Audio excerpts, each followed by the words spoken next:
안녕하십니까. 네, 두 번째 시간 갖도록 하겠습니다. 첫 번째 시간에서는 수사하고 공소 제기까지 봤죠. 일단 수사와 관련돼서는 수사 이전에 피내사자의 지위가 수사로 인해서 입건이라는 형식적 절차를 거치면 피의자 지위로 바뀐다. 그리고 공소 제기를 하면 피의자가 피고인으로 바뀐다. 공소 제기라는 말은 뭐다? 재판을 붙인다. 다른 말로 기소, 다른 말로 형사소추와 같은 의미다 라는 것을 배웠습니다. 공소라는 것은 다시 말하면 심판을 해달라는 의미예요. 그래서 그에 대한 권한이 공소권이라고 하죠. 다음은 공판 절차 이해를 볼 거예요. 그래서 하나씩 보도록 하겠습니다.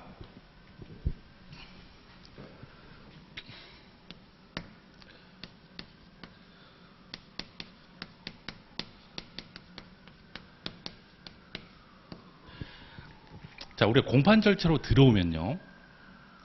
기존에는 없었던 새로운 사람이 들어오죠. 누굴까요? 그쵸, 법원이에요. 법원이 들어옵니다. 그리고 검사, 그리고 피고인. 이 법원, 검사, 피고인을 합쳐서 우리가 뭐라고 부르냐면 소송의 주체라고 합니다.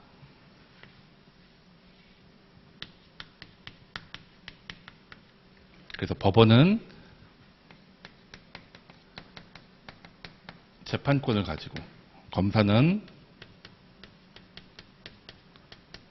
공소권을 가지고, 피고인은 방어권을 가지고 재판 절차를 형성해 나가는 거예요. 자, 그런데 검사와 피고인을 특히 우리가 뭐라고 하냐면 소송 당사자라고 합니다. 즉 소송 당사자라는 건 뭐냐면 검사가 청구하고 피고인이 거기에 대해서 대응하는 거죠. 그래서 소를 청구하고 소를 대응하는 사람, 이를 뭐라고 한다? 소송 당사자라고 한다. 그리고 피고인을 도와주는 사람이 있어요. 그렇죠? 우리가 흔히 아는 변호인, 보조자라고 합니다. 그리고 검사를 도와주는 보조자가 있죠. 우리가 알다시피 사경. 이 사경과 변호인 같은 사람들을 우리가 뭐라고 하냐면 소송 관계인이라고 해요. 이게 일단은 법원으로 들어오면 이렇게 법원, 검사, 피고인 이런 구조가 형성이 되어 있다는 거 이해하시면 되고, 법원부터 보겠습니다. 구체적으로 법원은 크게 두 가지 의미로 이해하시면 돼요. 첫 번째로는 조직법상의 의미의 법원입니다.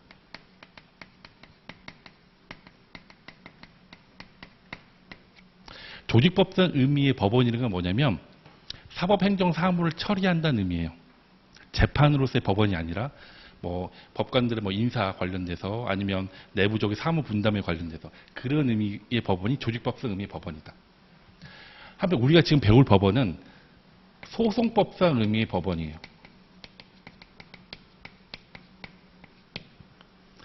소송법상 의미의 법원이라는 의미는 뭐냐면 재판기관으로서의 법원이에요.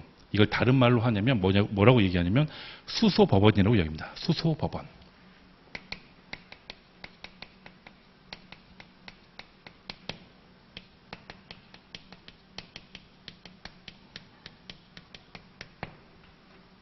자, 수소법원이라는 게 뭐냐면요. 숫자가 받을 숫자예요. 소를 받은 법원이에요. 검사가 공소 제기돼서 받은 법원이에요. 그 소를. 그러면 이 수소법원은 크게 두 가지로 나눠집니다. 단독죄와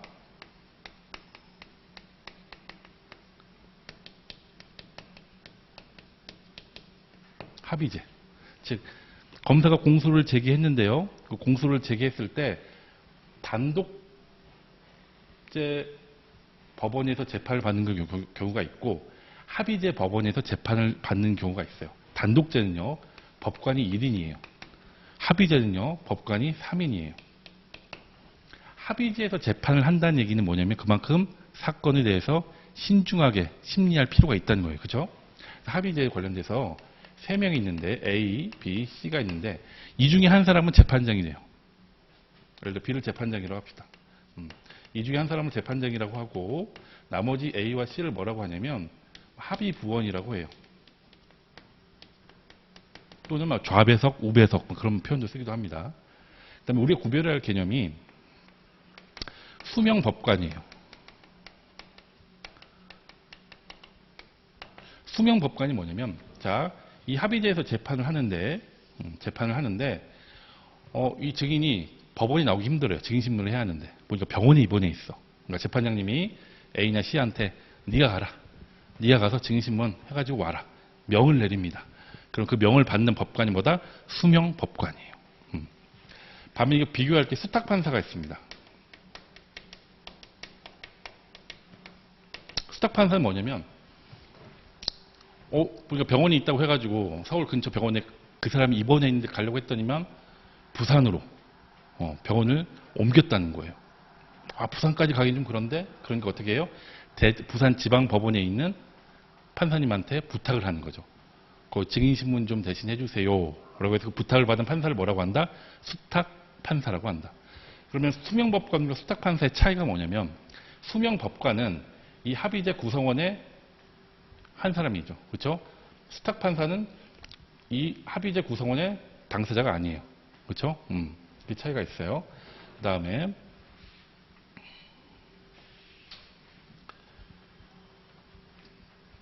법원을 봤으면 다음에 검사를 보도록 하겠습니다. 검사를 보기 전에 이것부터 봐야겠네요. 자, 우리가 재판권하고 관할권 보도록 합시다.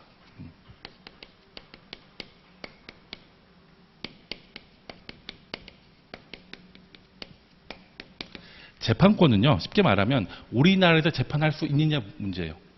관할권은요, 우리나라에서 재판할 수 있으면 어디서 재판하느냐 문제예요. 이해 가시겠죠? 재판권이 좀 더 큰 개념이에요. 우리나라에서 재판할 수 있느냐 문제가 재판권이다. 그래서 우리나라에서 재판할 수 있느냐 관련돼서는 재판권이 두 개로 나눠집니다. 일반 법원 재판권이 있고요. 군사법원 재판권이 있어요. 왜 그러냐면 헌법에 그래요. 헌법에 군사법원에 관한 근거 규정이 있습니다. 그러다 보니까 우리나라 재판권이 두 개로 나눠져서 일반적인 사람들이 받는 재판은 일반 법원이 받고 군사법원은 군인이거나 아니면 일반인이라도 어떤 특정한 군사 관련 죄를 범한 경우에는 군사법원에서 재판권을 가져요. 그래서 일반 법원 재판권과 군사법원 재판권을 일단 나뉜다. 그래서 만약에 군인이 아닌 사람이 군사법원에 재판을 받으면 어떻게 돼요? 재판권이 없는 경우에 해당이 돼요. 그러면 공소기각 판결이 나와야 돼요. 근데 실무상으로는 어떻게 하냐면 이송을 해요. 왜 그러냐면 소송 경제상. 그렇잖아요. 그냥 이송해 버리면 되지 뭐 공소기각 판결 때려서 다시 처음부터 시작하기엔 좀 그렇잖아요. 그죠? 관할권은 뭐다? 재판권이 정해지면 우리나라에서 재판을 한다고 하면 어디서 재판을 할 것이냐, 서울에서 할 것이냐, 대전에서 할 것이냐, 부산에서 할 것이냐. 그게 관할권의 문제예요. 그래서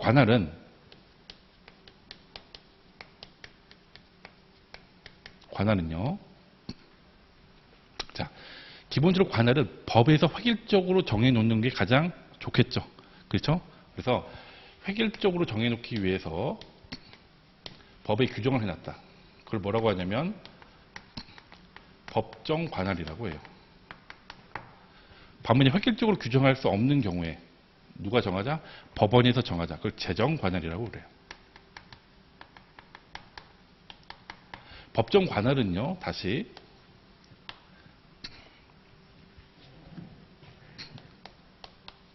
고유 관할과 관련 사건 관할이 있습니다. 관련 사건 관할은 보지 않을 거예요. 그거는 수업 때 볼 겁니다. 지금 필요 없으니까 지금은 고유 관할만 볼 거예요. 고유 관할은 세 가지가 있습니다. 기본적인 게 토지 관할이 있고요. 사물 관할이 있고요. 그리고 심급 관할이 있습니다.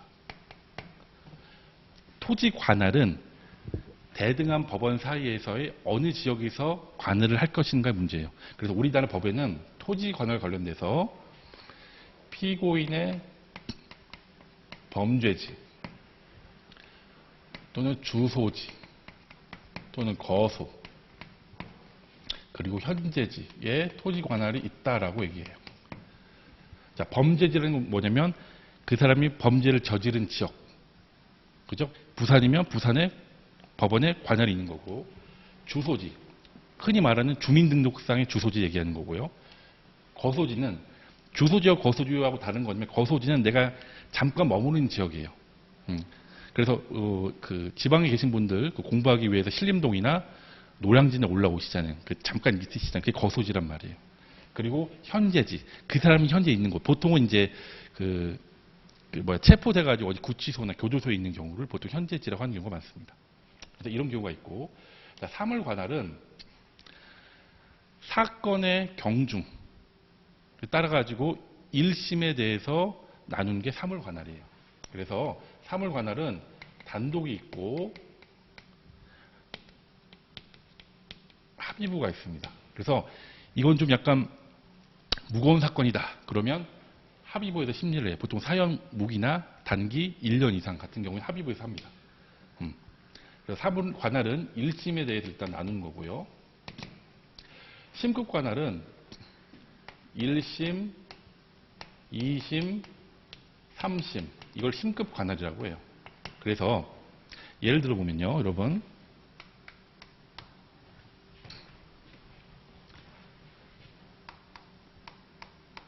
갑이요, 서울에서 살아요.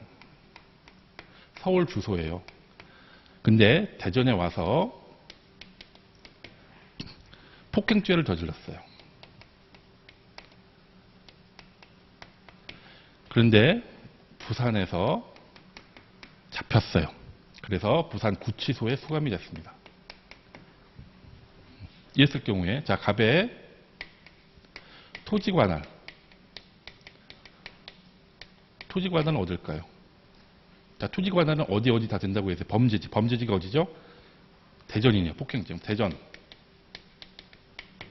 다음 주소지, 거소. 주소지가 어디였죠? 서울. 다음 언제, 현재지. 어디 있죠 지금? 부산 구치소. 부산. 다 관할이 있는 거예요. 두 번째, 이 사람의 사물 관할은 어딜까요? 다시 말하면 이 사람, 이 폭행죄가 무거운 죄예요? 가벼운 죄예요? 무거운 죄면 합의부고 가벼운 죄면 단독이에요. 아까 단독과 합의부 봤었죠? 단독은 법관 1인이, 합의죄는 법관 3인이 재판을 하는 거예요. 폭행죄는 가벼운 범죄예요. 그래서 단독에서 해요. 세 번째, 지금 이 사람이 처음 재판받은 거니까 1심이에요? 2심이에요? 1심이었죠. 심급은 1심이에요. 그렇죠? 근데 이 사람이 단독에서, 예를 들어서 검사가 그냥 편하게, 이 사람이 서울 주소지니까 너 서울에서 내가 공소제기 해야겠다. 서울에서 서울지방법원 단독에서 재판 1심을 받아요. 이 사람이 근데 1심 선고가 끝난 다음에 억울하니까 다투겠다. 그럼 항소를 하겠죠. 그러면 항소심은 어떻게 돼요? 서울 지방법원 합의부 또는 항소부가 돼요. 이게 2심이죠. 근데 그래도 억울하다. 그럼 어디로 가요? 3심 대법원으로 가는 거예요. 이게 심급 관할이죠. 1심, 2심, 3심. 근데 이 사람이요, 폭행죄가 아니라 이렇게 봅시다. 폭행죄가 아니라 이를 만약에 이제 살인죄로 해봅시다. 살인죄. 살인죄라고 했을 때 다 토지 관할은 같아요. 그렇죠? 토지 관할은 같아요. 변함이 없어요. 그렇죠? 근데 사물 관할에 있어서 살인죄는 뭡니까? 그렇죠? 사형 무기 5년 이상의 징역에 처한다. 그렇죠? 무거운 죄예요. 합의부에서 심리해요. 그럼 어디? 자, 이 사람이, 검사가 이번에 대전에다가 기소를 했어요. 너 이번에 살인죄가 대전에서 일어났으니까 대전에다 기소할 거야. 그러면 1심은 대전 지방법원 어디예요? 사물관할이 합의부죠. 아이고, 죄송합니다. 이름 토지관할이고 이건 여기네, 그렇죠? 여기 사물관할이 어디다? 대전지법, 그죠? 대전지법 합의부예요. 그렇죠? 당연히 신급관할이 1심이죠, 그렇죠? 근데 이 사람이 불복한다. 불복하면 합의 사건은 어디로 가냐면 고등법원으로 가요. 1심이 합의한 사건은 어디로 간다? 고등법원으로 간다. 그리고 3심은 대법원으로 갑니다. 이게 관할의 문제예요. 나중에 공부할 때 더 자세하게 말씀드릴 거예요. 그 다음 법원을 봤으면 그다음에 검사를 좀 볼게요. 검사는 간단해요. 검사는 여러분 이것만 아시면 돼요. 검사는 단독제 관청이다.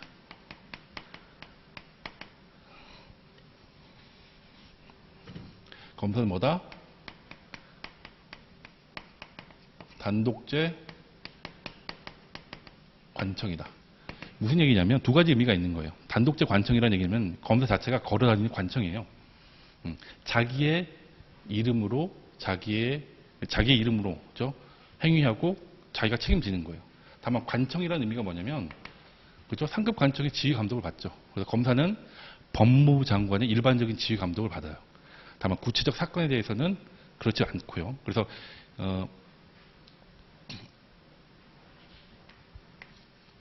가장 중요한 게 검사의 객관 의무가 있습니다. 객관 의무는 뭐냐면 뭘 전제로 하냐.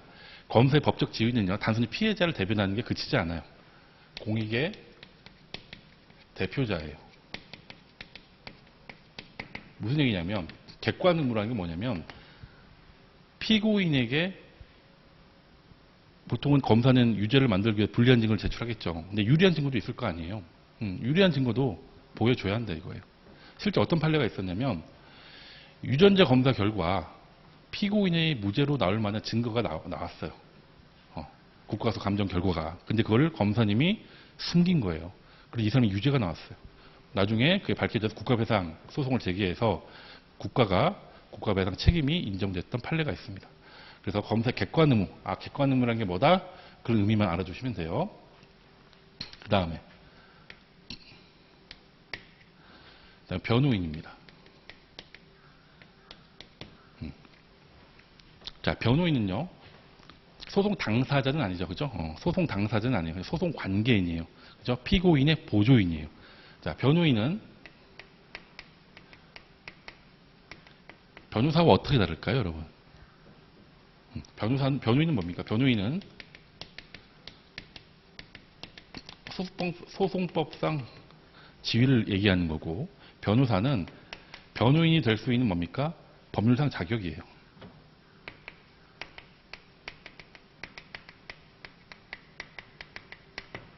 그래서 일단 변호인은 국선 변호인이 있고 사선 변호인이 있습니다. 그래서 우리는 이제 국선 변호인이 중요한데, 여러분 국선 변호인이 선정되는 경우가 33조가 있어요. 이건 아예 암기를 하고 계셔야 합니다. 그렇죠? 근데 뭐 이번에 문제가 출제돼서 어쨌든 33조 관련돼서 1항이 있고 2항이 있고 3항이 있어요. 1항은 직권으로 선정되는 경우다. 다시 말하면 일정한 사유가 있으면 반드시 선정을 해줘야 하는 거예요. 그래서 어떤 경우냐면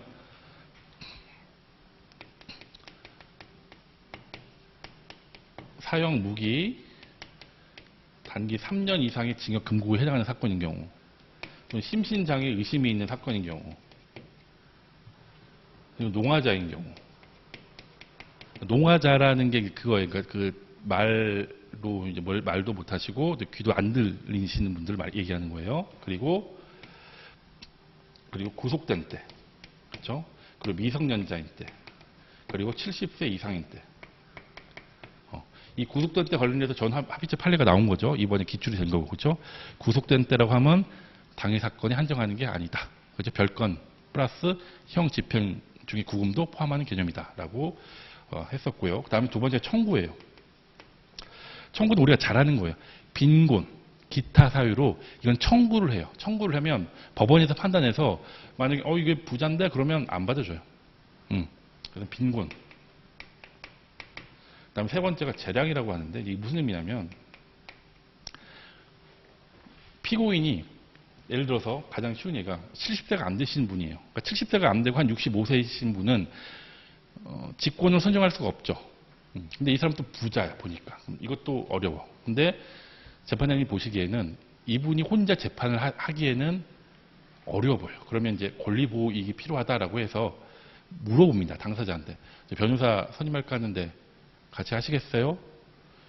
근데 만약에 피고인이 네 하면 상관없죠. 근데 저는 혼자 하겠습니다라고 하면 못해요. 이 단서에 뭐라고 되어 있냐면 피고인의 명시한 의사에 반하지 못한다라고 규정이 되어 있기 때문에 그래요. 그래서 33조가 국선 변호인 선정 사유를 나타내고 있는데 33조를 뭐라고 한다? 우리가 필요적 변론 사건이라고 한다. 자, 필요적 변론이라는 게 뭐냐면 국선 변호인이 선정된 사건에 있어서는 그 국선 변호인이 없을 때는 어떻게 된다? 소송을 진행하지 못한다는 의미예요. 그래서 국선 변호인이 반드시 필요한 사건에 있어서는 국선 변호인이 꼭 있어야 한다라는 의미입니다. 그다음 보도록 하겠습니다.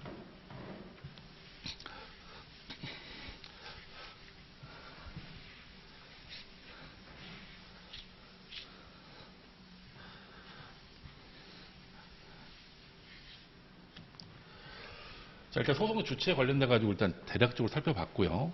자, 그러면 공판절 절차가 있어요. 자, 검사했으니까 5번 합시다.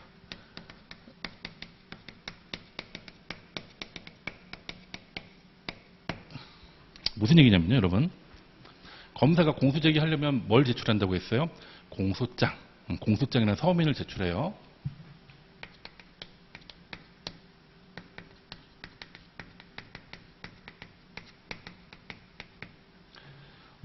공소장 제출할 때 한 장만 제출하면 안 돼요. 부본을 첨부해요. 그러니까 원본과 동일한 걸 몇 장을 같이 첨부를 해요. 그래야 법원도 보고 피고인이나 변호인한테 같이 또 송달을 해주니까. 그래서 공소장 제출하면요. 법원에서 일단 이 사건이 국선 변호인이 직권으로 선정될 사건이다 그러면 변호인을 동시에 선정하면서 변호인하고 피고인에게 법원이 받아서 뭘 해주냐? 송달을 해요. 송달이라는 의미가 뭐냐면 어떤 그 소송 행위에서 알리는 어떤 법정의 어떤 그 표현하는 말을 송달이라는 표현을 써요. 송달을 통해서 알려주는 거예요. 그래서 변호인, 피고인에게 알려주는데 피고인한테 뭐가 오냐면 일단은 공소장 부본이 와요. 그리고 국선 변호인이 선정되면 국선 변호인 선정 결정서가 와요.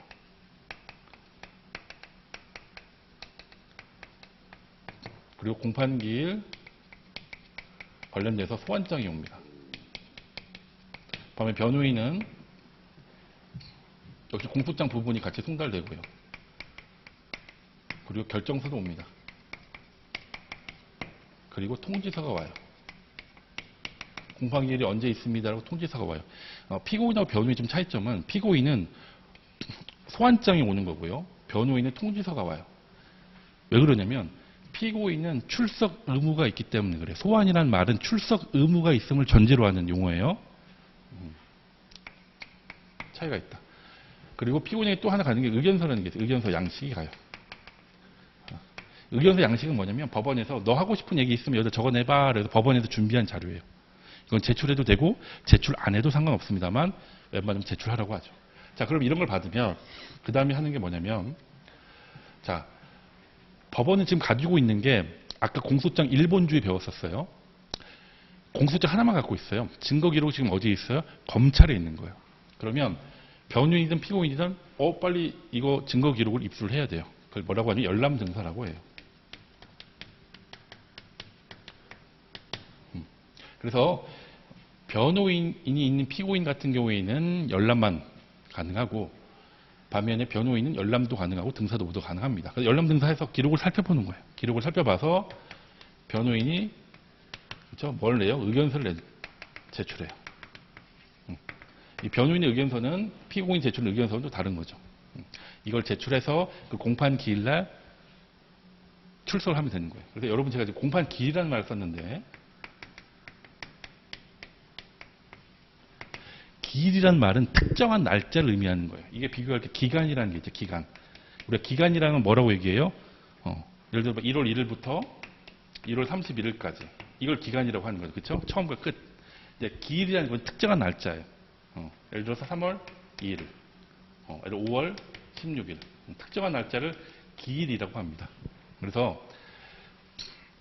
공판 기일이라는 의미는 그렇고요. 그다음에 자, 그러면 공판 절차를 통해서 이제 당일날 예를 들어서 이제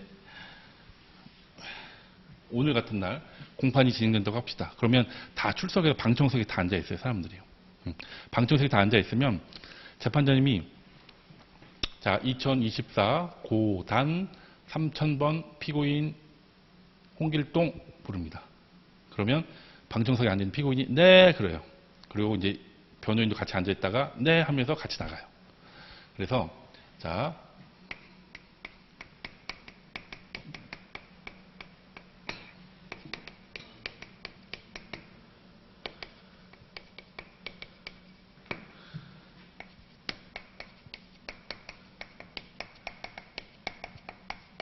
사건 번호 간략하게 말씀드리면요.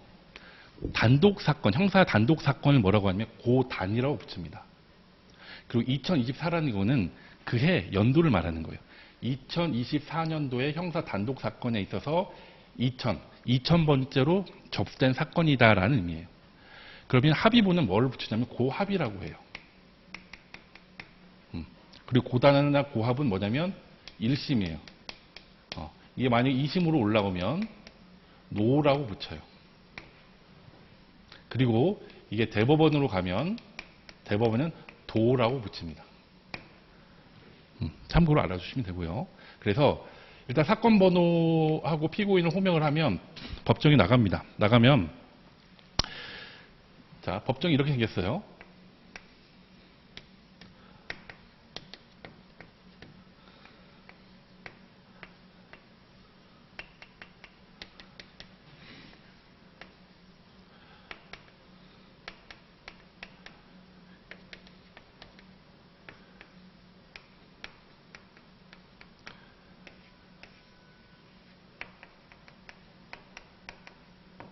자, 법대가 있고요. 법대에 판사님이 앉아 있습니다. 물론 합의부라고 하면 여기 3명이 앉아 있는 거겠죠. 그리고 검사가 있고 변호인, 피고인이 있고 증인석이 따로 있어요. 증인석. 그리고 방청석이 있고요. 그러면 호명을 하면 변호인이랑 피고인이 나갑니다. 변호인 나가면서 변호인이 이렇게 얘기하죠. 2024 고단 2000 피고인 홍길동의 국선 변호인 송시영 변호사 출석했습니다. 하고 자리에 앉아요. 그리고 피고인은 일어서 있어요. 그러면 이제 재판장님이 뭐라고 얘기하냐면 피고인 이 사건과 관련돼서 일체 진술을 거부할 수 있고 뭐 개개 진술을 거부할 수 있든지 만약에 진술할 경우에 그 진술에서는 불이익하게 사용될 수 있습니다. 라고 하면서 뭘 고지하냐면 진술 거부권을 고지해요. 첫째, 진술 거부권을 고지해요.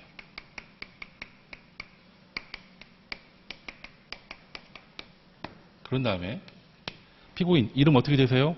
네, 홍길동입니다. 주소는요? 저기 서울 양천구 어디 아파트 몇 동 몇 호입니다. 직업은요? 직업은 저기 뭐 아르바이트 하고 있습니다. 그리고 주민등록번호를 봅니다. 주민등록번호는요? 몇몇 명입니다. 만약 주민등록번호를 틀린다. 그럼 어떻게 하냐면 신분증을 꺼내게 해요. 신분증 꺼내서 얼굴이랑 확인을 합니다. 그래서 전화번호까지 다 물어보죠. 그럼 그걸 뭐라고 해요? 우리가 인정신문이라고 해요.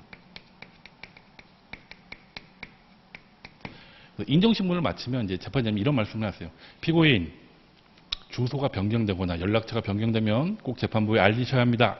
안 그러면 불이익한 재판을 받을 수가 있어요. 얘기해 줍니다. 그러고 나서 검사님 공소사실 요지를 낭독하세요라고 합니다. 그럼 검사님이 일어나세요.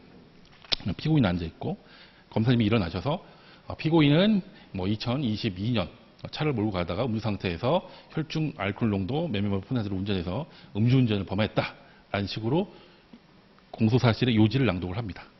그게 뭐라면 검사의 모두 진술이에요. 그러면 재판장님이 피고인 측 답변하세요 라고 합니다. 그게 뭐냐면 피고인의 모두 진술이죠. 만약에 변호인이 없으면 피고인이 일어나서 답변을 하면 되는 거고요. 변호인이 있으면 변호인이 일어나서 이야기하죠. 둘 중에 하나예요. 그죠? 뭐겠어요? 자백을 하거나 부인을 하거나. 그렇죠? 만약 변호인이 피고인 모두 공사실 인정하고 있습니다. 자백합니다. 라고 이야기를 하면요. 판사님은요. 한 번 더 확인을 해봐야 돼요. 피고인에게. 피고인 자백 맞습니까? 예, 맞습니다. 그러면 보통은 자백을 하면요. 그러면 이 사건은 간이공판 절차로 진행하겠습니다. 라고 판사님이 얘기하세요. 간이공판 절차는 건 뭐냐면 이 사람 굳이 자백하고 있는 사건이라면 굳이 재판을 길게 할 필요가 있다 없다? 없다. 간략하게 하자라는 게 간이공판 절차예요. 그럼 뭘 간략하게 하느냐? 일반적인 공판 절차에서 가장 길어지는 게 증거조사 절차예요. 근데 뭐 이 사람 자백하는 사건이라고 하면 굳이 증거조사 절차를 길게 할 필요가 없잖아요. 그래서 간이공판 절차의 특징이 뭐냐면 증거조사의 간이화예요. 그래서 간단하게 간이공판 절차로 진행한다. 근데 만약에 부인을 한다 그러면 간이공판 절차로 가지 않습니다. 만약 부인한다고 한다면 재판장님이 부인하는 게 뭔지 쟁점을 정리할 필요가 있어요. 재판장님이 쟁점을 정리합니다. 예를 들어서 피고인이 저 혈중 알코올 농도 거기 법에 위반된 수치는 아닙니다. 얘기할 수도 있고 저는 운전한 적이 없는데도 얘기할 수 있을 거 아니에요. 그렇죠? 거기 관련된 쟁점을 정리를 하고요. 그러면 그 다음이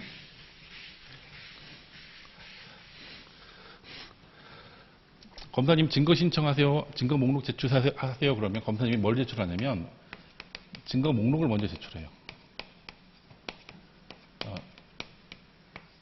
증거 목록은 뭐냐면 내가 뭘 증거로 신청하겠다라는 것을 쭉 목록에 적혀져 있는 거예요. 그러면 여기 대해서 변호인이 재판장님이 그래요. 변호인 이미 아까 전에 열람 등사 하셨기 때문에 기록 다 보셨죠. 자, 증거 목록에 대해서 의견 말씀하세요. 그래요. 변호인한테. 의견 말씀하세요라고 해요. 그러면 변호인이 증거에 대한 의견을 얘기합니다.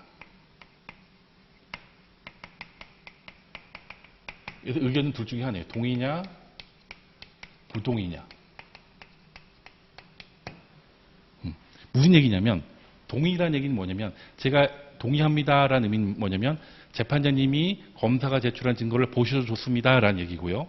부동의합니다라는 의미는 뭐냐면 재판장님 그 증거는 보시면 안 돼요라는 의미예요. 그래서 만약에 동의한다라고 하면 판사님은 그 증거 목록에 제출된 증거에 대해서 증거 채택 결정을 하고 증거 채택 결정을 합니다.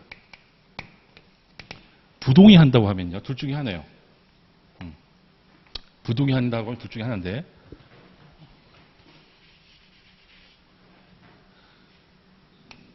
바로 증거를 기각하는 경우가 있어요. 바로. 예를 들어 어떤 서류가 있는데 누가 작성한 건지도 몰라. 그 서류가 껴있어요. 증거 기각. 이거. 아니면 전문 증거예요. 전문 증거 좀 이따 볼 겁니다. 전문 증거라서 일단 보류. 이런 전문 증거는 원래는 증거 능력이 없는데 예외적으로 증거 능력이 인정될 수 있는 경우가 있거든요. 이런 과정을 거쳐요. 그러면 자, 증거 동의한 거는 상관없는데 부동의한 거는 일단 보류한 게 있다는 말이에요. 그러면 검사한테 물어봐요. 검사님 증거 신청할 거 있나요? 그럼 검사가 예, 증거 신청하겠습니다 라고 해요. 주로 이 보류한 증거에 관련돼서 이 증거 능력을 인정하기 위한 증거를 신청하는 경우가 대부분이에요. 그러면 검사한테도 물어봤으면 변호인한테도 물어봐야 돼요. 변호인도 증거 신청할 거 있어요? 예, 있습니다. 증거 신청합니다. 각자 증거 신청한 거에 대해서 판사님이 결정을 하죠. 예를 들어서 검사님이 증인을 한 10명 신청을 해. 그럼 판사님이 굳이 10명 신청할 필요가 있습니까? 검사님, 핵심적인 증인만 신청하세요. 이 사람만 하는 게 어떻겠습니까? 라고 얘기하는 거죠. 그러면 검사님이 알겠습니다. 증인 신청을 철회하거나 그렇죠? 그런 식으로 해서 증거 신청에 대해서 결정을 합니다. 이건 필요 없는 증거 같은데요, 검사님, 변호사님. 그러면 예를 들어서 그런데도 철회 안 한다. 검사나 변호인이 철회 안 한다. 그럼 어떻게 해요? 증거 신청을 기각해 버리는 거죠. 결정을 하고 그런 다음에는 뭡니까? 증거 조사를 하는 거예요. 증거를 채택한 거에서 증거 조사를 하는 거예요. 증거 조사라는 게 뭐냐면요, 여러분.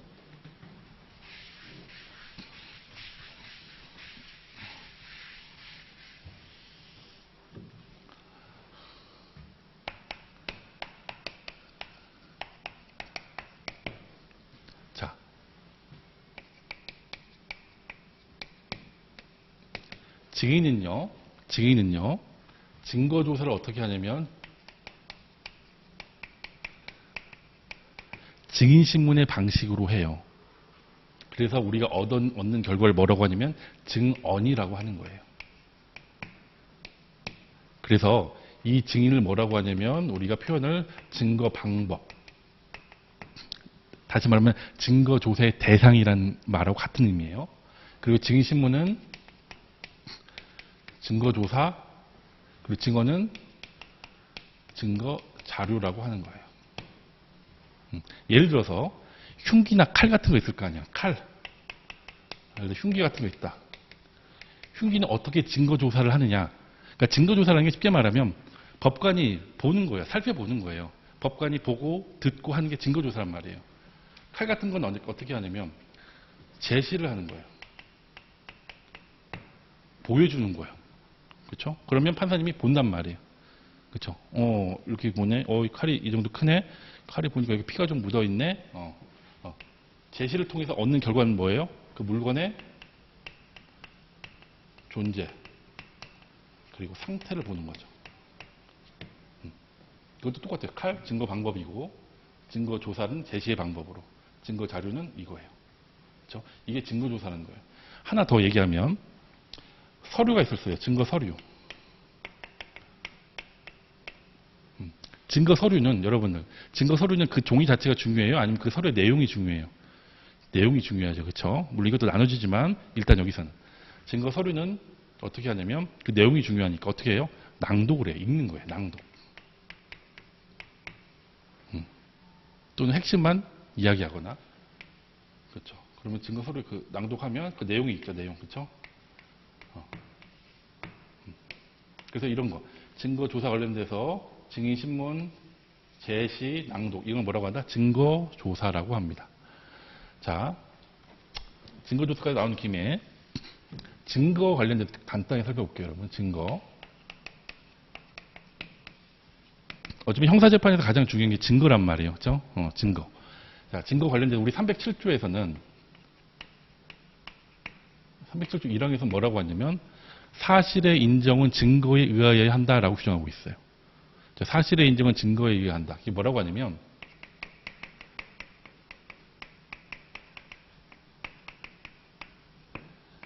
이걸 증거 재판주의라고 해요.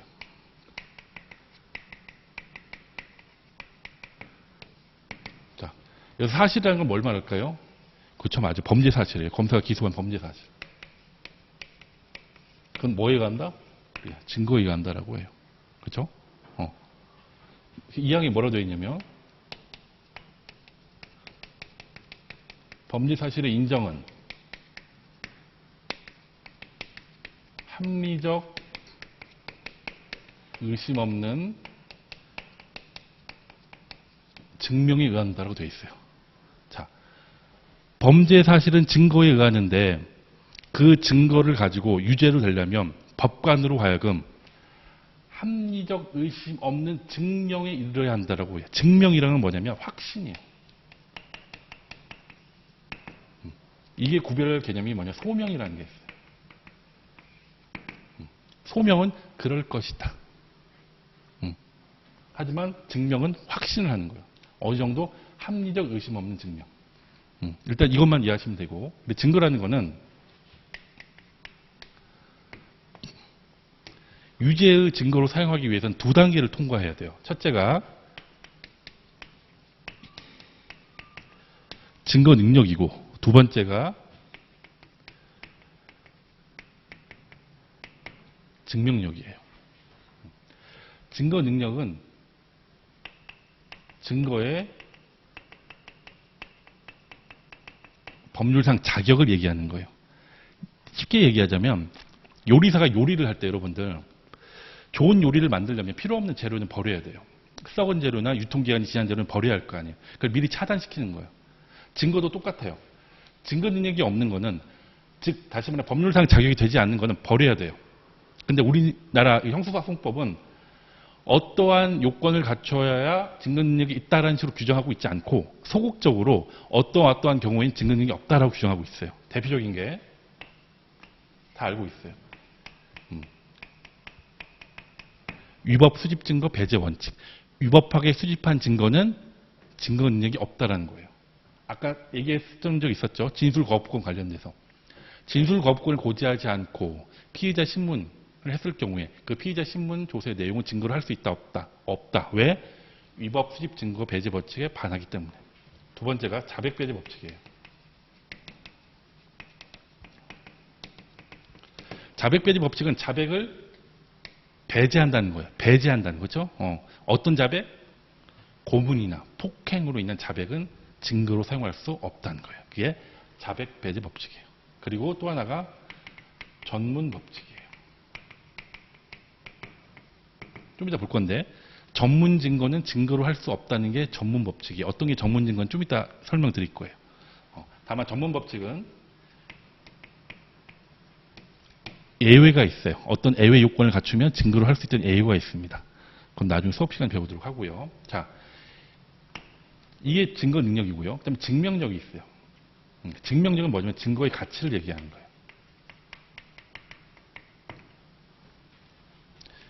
요리사가 썩은 재료 버리고 유통기한 지난 거 버려서 막 그걸 가지고 열심히 음식을 만들죠. 하지만 최종 평가는 요리사가 직접 맛을 봐야 돼요. 똑같이 재판도 증거의 가치를 평가할 때 누가 평가하냐면 법관이 평가하는데 그 기준이 뭐냐면 자유심증주의라고 해요. 자유심증주의가 뭐냐면 법관이 자유롭게 판단한다는 의미인데 자유롭게라는 의미가 그냥 아무 마음대로 그런 의미가 아니에요.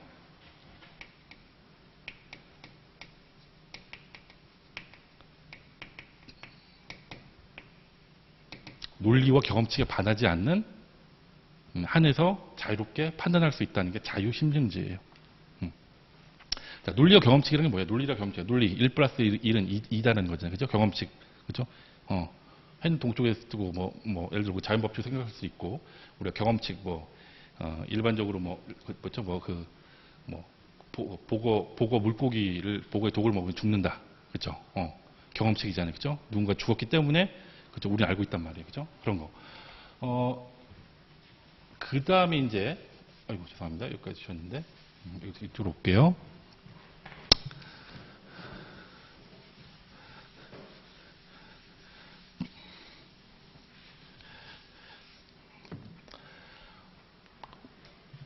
우리가 자백의 보강 법칙이 있어요. 하나 배울게. 자백의 보강 법칙이 뭐냐면 자 아까 봤겠지만 증거 능력이 인정되고 증명력도 인정이 된다 하더라도요. 그 자백이 유일한 증거인 경우에는 그 자백을 증거로 쓸 수 없다는 법칙이에요. 이게 자백의 보강 법칙이에요. 결론적으로는 그 자백 이외에 그 자백을 보강할 수 있는 다른 증거가 있어야 한다는 게 자백의 보강 법칙이에요. 일단은 그 의미만 이해하시고 넘어가시면 됩니다. 그래서 이 증거 관련돼 가지고 여기까지만 아시면 되고 자 그러면 우리 어디까지 봤어요? 그죠? 증거조사까지 봤습니다. 그럼 증거조사가 끝나잖아요. 그러면 그 다음에 하는 게 뭐냐면 피고인 신문을 해요. 피고인 신문이라는 게 피고인을 증인석의 앞에다 놓고 물어보는 거예요. 다만 증인신문하고 차이점은 증인신문은 선서를 합니다. 위중의 벌을 경고받고 선서를 합니다. 하지만 피고인 신문은 선서를 하지 않아요. 위중의 벌을 부담하지 않습니다. 왜 그러냐면 피고인에게는 뭐가 있기 때문에 그래요? 진술 거부권이 있기 때문에 그래요. 자, 그래서 피고인 신문은 판사님 물어봅니다. 검사님, 변호사님 피고인 신문 하시겠습니까? 라고 물어봐요. 그러면 하신다는 분도 있고 안 하신다는 분도 있습니다. 그래서 피고인 신문 그 다음에 피고인 신문 끝나면 그 다음에 검사님한테 검사님 최종 의견 말씀하세요 라고 합니다. 그걸 뭐라고 하냐면 구형 의견이라고 해요. 구형, 형을 구한다는 얘기예요. 이런 형을 내려주십시오 판사님. 그래서 우리가 뉴스를 보면 검사가 몇 년형을 구형했습니다라는 표현이 나와요. 그걸 잘 모르시는 분들은 아이고 이 사람 5년형을 구형했습니다라고 하면 이 사람 5년 살아야 되나 보다. 5년 선고됐나 보다. 착각하신단 말이에요. 구형을 했다는 의미는 뭐예요? 검사는 그걸 바란다는 의미예요. 그렇죠? 그리고 변호인이 최종 변론하죠. 판사님, 피고인 다 뉘우치고 인정하고 있습니다. 한번 봐주세요. 그죠? 그 다음에 마지막으로 누가? 피고인이 최종 변론을 해요. 피고인 잘못했습니다. 용서해 주십시오. 그럼 이제 재판장님이 변론을 종결하고 판결 선고기일을 정하죠. 선고기일을 지정을 합니다. 그래서 마지막에 선고를 하는 거예요. 자, 여러분 여기서 좀 하나 알아야 할 개념이 있는데 변론의 재개가 있습니다.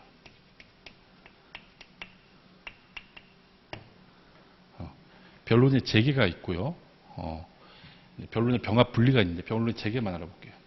자, 피고인까지 최종 변론을 마치면 재판장님이 이제 변론을 종결을 하는 건데 변론을 재개하는 경우가 있어요.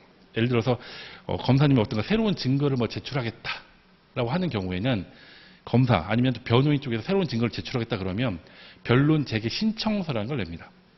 그러면 변론 재개 신청은 말 그대로 변론을 재개할지 안 할지는 판사님의 재량이에요. 그렇죠? 안 할 수도 있고 할 수도 있어요. 만약에 변론을 재개라고 한다면 이 검사 구형 이전 상태로 되돌아가요. 그래서 검사 구형 이전 상태로 되돌아가서 다시 제출한 거에서 확인하고 다시 검사 구형부터 다시 시작합니다. 변론 재개라는 게 그런 게 있다. 아시면 되고요. 다 공판 절차까지 봤어요, 여러분들. 그렇죠? 그럼 선고기일 날 선고를 하겠죠, 여러분. 선고하는 날. 그렇죠? 선고 절차.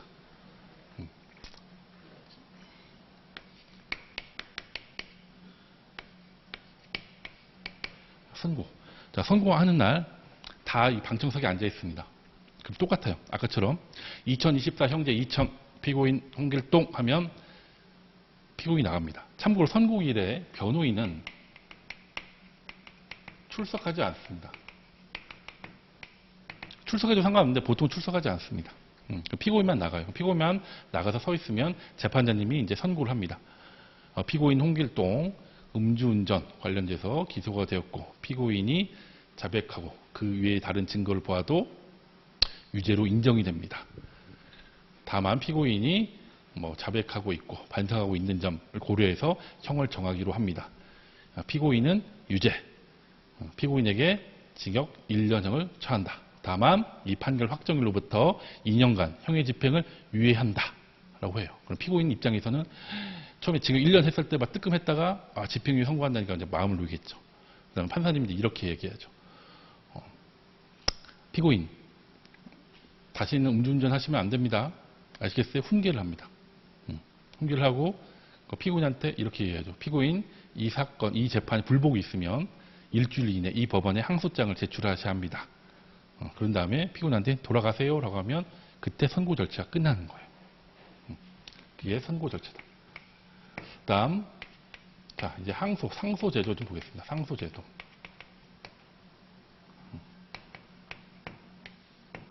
자, 상소 제도를 보려면요, 먼저 뭘 봐야 하냐면, 재판의 종류를 좀 알아야 돼요.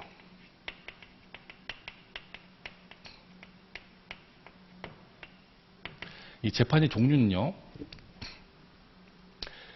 그냥 이런 의미구나라는 정도만 인식하시면 돼요. 깊이 나갈 필요 없습니다. 재판의 종류는요, 일단 기능에 따른 분류가 있고요, 재판의 내용에 따른 분류가 있고, 재판의 형식에 따른 분류가 있어요.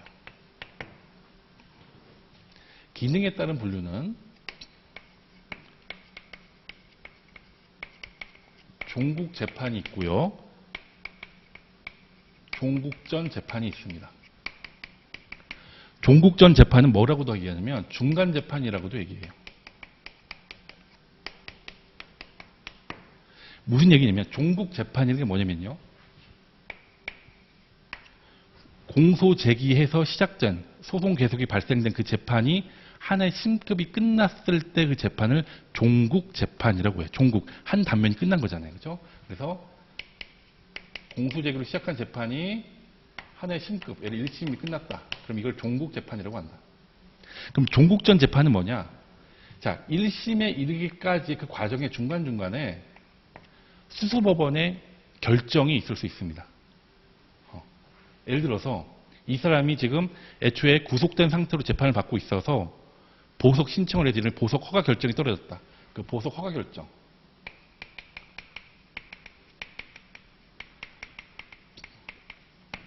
검사가 공소장을 변경할 필요가 있어 공소장 변경 신청을 해서 공소장 변경 허가 결정이 떨어졌다.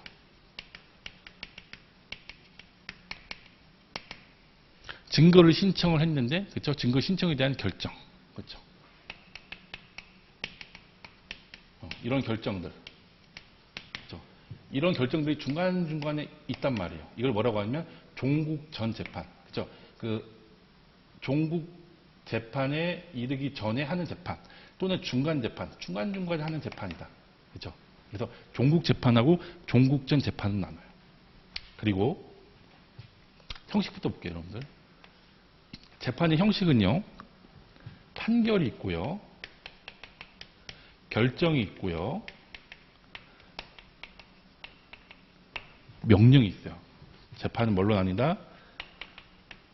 판결이 있고, 결정이 있고, 명령이 있다. 판결은요, 판결의 형식은 어느 때? 종국재판. 종국재판의 원칙적 형식이에요. 판결은 종국재판의 원칙적 형식이에요. 원칙이라는 얘기는 예외가 있다는 얘기예요. 무슨 얘기냐면 결정이지만 종국재판인 경우가 있어요. 예를 들어서 당사자가 사망했네요. 피고인이. 사망하면 보통 검사가 공소 취소를 합니다. 그러면 판사가 공소, 기각, 결정을 해요. 자, 이 결정으로 인해서 한 심급이 끝나는 거죠. 1심이 종결되는 거예요. 그래서 이것도 뭐예요? 종국 재판이 되는 거예요. 이해 가시겠죠? 그리고 결정은 아까 봤어요. 중간 재판의 원칙적 형식이에요. 결정은. 중간 재판은 뭐다? 원칙적 형식이다. 하지만 애유가 있었다. 아까 봤었죠. 그죠? 그리고 명령은 뭐냐면요. 자, 명령과 판결 결정 중대한 차이는 판결과 결정은요.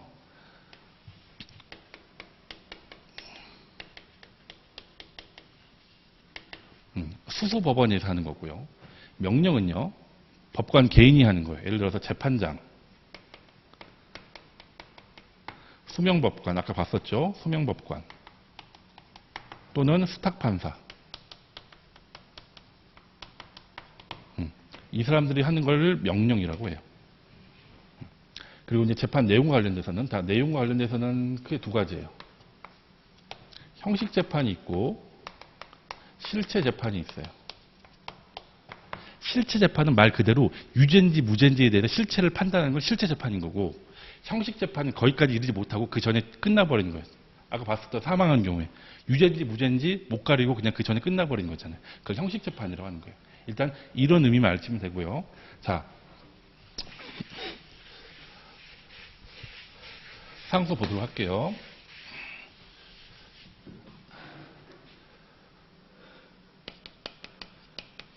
구조만 이해하시면 돼요. 구조만. 자, 판결. 이게 상소 제도는 판결, 결정, 명령에 따라 달라집니다. 자, 판결은요.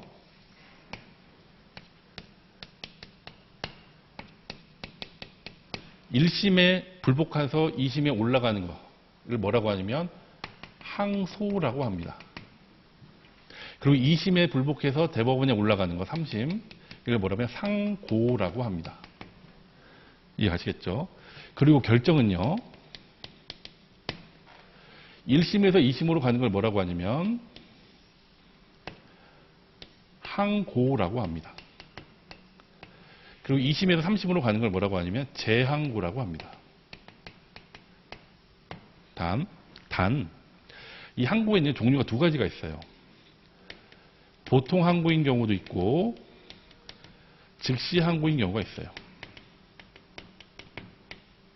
이 차이점은 뭐냐면 보통 항고는 기간이 제한이 없어요.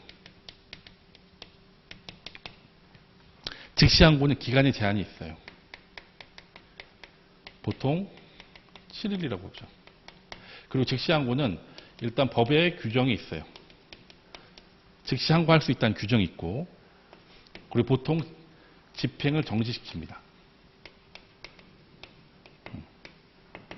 이 특징이 있어요. 물론 집행정지가 즉시 항고의 본질적 효력은 아닌데 기본적으로 구별을 이렇게 해요. 그래서 항고도 그게 보통 항고인지 즉시 항고인지 구별이 돼야 하는 겁니다. 그리고 재항고는 이 대법원이 하는 재항고는요, 즉시 항고예요. 그러니까 성격이. 그리고 특별 항고라고도 해요. 왜 특별 항고라고 하냐면 대법원은 법률심이에요. 법률심이기 때문에 헌법, 법률, 명령, 규칙이 위반이 있는 경우에 하나에 할 수 있기 때문에 특별 항고라고 해요. 이 차이가 있고요. 그 다음 명령이죠. 명령은 아까 누가 한다고 했어요? 재판장, 수명법관, 수탁판사. 이 명령에 대해서는 사실 준항고를 다툴 수 있어요. 준항고 제도가 따로 있습니다. 이거는 나중에 수업 시간에 보도록 할 거예요. 이게 상소제도예요. 상소제도고, 자, 상소와 관련해서 하나 좀 볼게.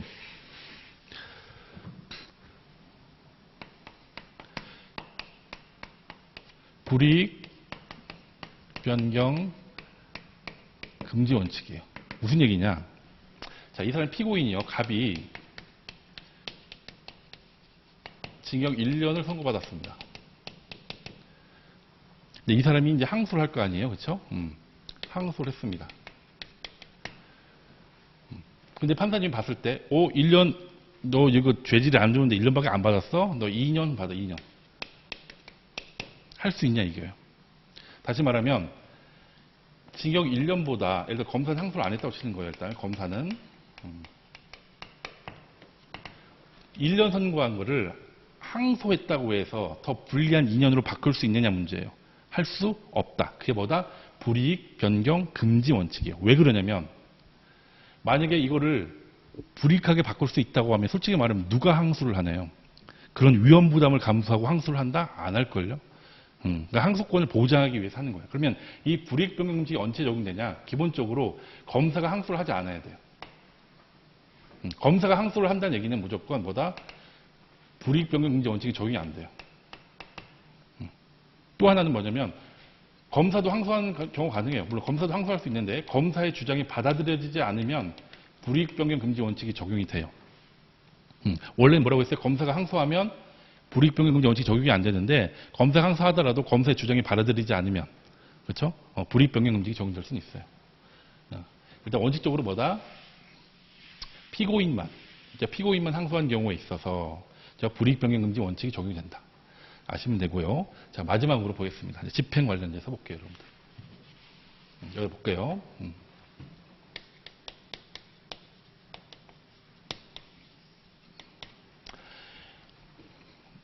집행은 뭘 전제로 하냐면 형의 확정을 전제로 합니다. 그렇죠? 형의 확정을 전제로 하는데 형이 확정이 되면 크게 두 가지 효력이 있는데 그 중에 하나가 이제 집행력이라는 거고요. 또 하나가 기판력이에요. 나머지 효력도 있는데 그건 수업 시간에 보도록 하고요. 기판력은 다른 말로 하면 일사부재리라고 합니다.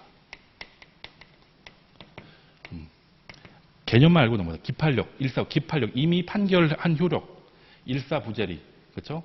다시 심리하지 않겠다는 얘기, 한 번 한 거는 무슨 얘기냐면 이미 판결을 받은 걸 가지고 나중에 다시 검사가 기소해서 판결 받으면 안 된다는 거예요. 다만 그 범위는 그 이미 판결 받은 사건과 동일한 범위에서 미친다고 봐요. 이건 자세한 내용은 나중에 수업 시간에 배울 건데 일단 그렇게만 이해하세요. 아, 형이 확정이 되면 내가 이미 재판받은 걸로 다시 재판받을 수 없구나. 그 정도만 일단 이해하시면 돼요. 자, 집행력은요. 집행이라는 게 형이 확정되면 집행하는 거예요. 그렇죠? 자, 예를 하나 들어볼게요, 여러분. 이 사람이 공소 제기돼서 1심에서 징역 1년을 선고받았습니다. 그러고 나서 바로 법정 구속시켰어요. 법정 구속, 너 구속. 자, 법정 구속을 했다니 이 사람이 지금 교도소 들어간다는 얘기예요. 1년 선고한 다음에. 자, 그럼 여러분 지금 1년이라는 형을 집행한 겁니까? 법정 구속을 해서? 아니에요. 그렇죠? 구속이라는 걸로 인해서 지금 현재 교도소 간 거지 1년형이라는 형을 집행을 위해서 들어가는 게 아니에요. 오해를 하시면 안 된다는 얘기야. 나중에 이 사람이 최종 확정이 되면 이때부터 어떻게 해요? 예를 들어서 이 사람이 1년 그대로 확정이 됐다. 근데 이 사람이 그동안 한 6개월 정도 구속이 돼 있었다. 그렇다고 한다면 이때부터 1년이란 계산을 하는데 이미 6개월은 살았으니까 이 6개월은 빼주는 거예요. 그걸 미결 구금일수를 산입한다라고 표현을 해요.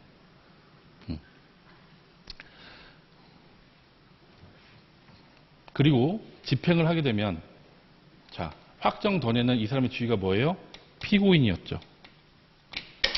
그렇죠? 확정된 이후에는 이 사람의 지위가 뭘로 바뀌어요? 그렇죠? 수형자로 바뀌어요.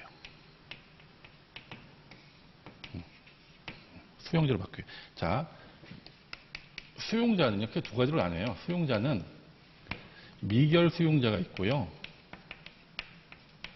그리고 수형자로 나눠지는 거예요. 미결 수용자는 뭐냐면 아직 판결이 확정되지 않은 상태. 미결 수용. 그리고 수형자. 판결이 확정돼서 형을 받는 사람. 그러니까 이걸 뭐 수형자라는 표현을 써도 되지만 수형자를 포함한 수용자라는 의미로 써도 틀린 건 아니에요, 사실. 여기까지 일단은 아시면 될 것 같습니다.